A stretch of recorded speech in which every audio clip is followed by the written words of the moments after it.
नमस्कार.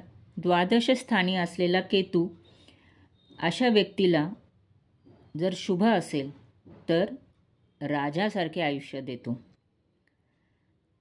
आणि यांचे गुप्त शत्रूंचा सहज नाश करतो. यांचे धन चांगल्या कार्यामध्ये खर्च होते. अशी व्यक्ती समाजातील गरजू व अपंग लोकांसाठी चांगले कार्य करते. अशी व्यक्ती स्वभावाने त्यागी व परोपकारी असते व ते त्यांची संपत्ती ज्ञानासाठी व सेवेसाठी खर्च करतात. साधी राहणी व उच्च विचार असं त्यांचं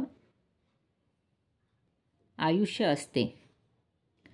त्यांच्या क्षेत्रात त्यांना दूरदेशी प्रसिद्धी व कीर्ती मिळते. शुभ केतू अशा व्यक्तींना साधुवृत्ती व तपस्वी बनवते.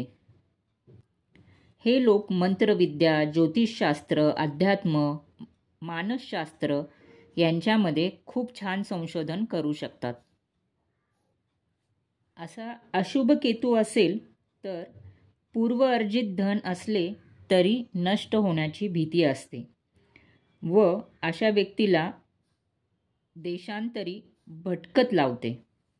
असे व्यक्ती चंचल, चिंतातूर, भित्रे व दुर्गुणी असतात. जर असा केतू शुक्राबरोबर असेल तर दारूचा नाद दर्शवतो. जर शनीबरोबर असेल तर बुद्धिभ्रष्ट करण्याचे योग येतात.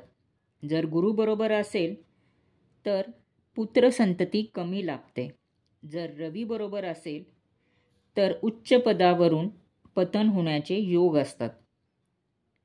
तर असा अशुभ केतू ऐश्वर्य घालवणारा असतो व संन्यास योग दर्शवतो.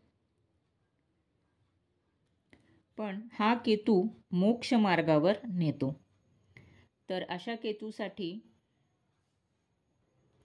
आयुष्याला अध्यात्माची जोड असणे फार गरजेचे आहे.